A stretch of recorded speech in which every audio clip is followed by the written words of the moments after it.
لوگ ہیں خسارے پانے والے۔ قل للذین کفروا ان ینتہوا یغفر لہم ما قد سلف، اعلان کر دیجئے اے محمد صلی اللہ علیہ وسلم ان کافروں کے سامنے اب بھی اگر باز آ جائیں تو جو کچھ ہو چکا ہے وہ معاف کر دیا جائے گا، اب بھی موقع ہے، اب بھی ایمان لے آؤ۔ وَإِن يَعُودُوا، اور اگر وہ ارادہ کریں گے دوبارہ یہی کچھ کریں گے، فقط بدت سنت الاولین، تو پچھلوں کی بھی داستانیں گزر چکی ہیں، ان کی جو بھی کچھ ان پر ہوا ہے وہ سب کو معلوم ہے۔ اب ظاہر بات ہے کہ وہ مکی قرآن تو نازل ہو چکا تھا،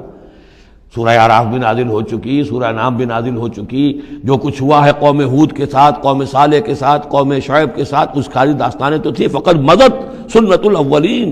اگلوں کا جو طریقہ اور راستہ تھا وہ تو گزر چکا ہے، وہ سب کے سامنے آ چکا ہے۔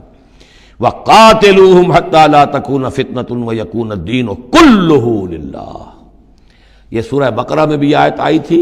اور اب آئی ہے اضافی شان کے ساتھ، یعنی اے مسلمانوں اب تمہاری یہ دعوت و تحریک جو ہے یہ اس مرحلے میں داخل ہو گئی، آرمڈ کانفلکٹ۔ اب یہ 15 برس کے بعد حضور نے جب دعوت کا آغاز کیا ہے مکے میں، اس کے بعد سے 15 برس گزر چکے، اب وہ دعوت، تنظیم، تربیت، صبر محض کا دور ختم ہوا، پیسو ریزسٹنس کا دور ختم ہوا، اب ایکٹیو ریزسٹنس کی محمد نے صلی اللہ علیہ وسلم اقدام کیا، اور اقدام کے نتیجے میں آخری اور چھٹا مرحلہ آ گیا، یعنی آرمڈ کانفلکٹ۔ اب تلوار تلوار سے ٹکرا چکی،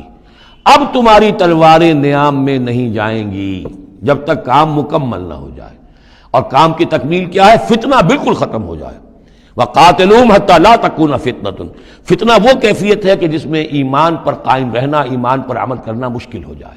جب باطل کا غلبہ ہے تو ایک بندہ مومن کے لیے ایمان پر پوری طریقے سے کاربند ہونا مشکل ہے، لہذا اس صورتحال کو ختم کرو، یعنی اب دین کا غلبہ ہو جائے، حتیٰ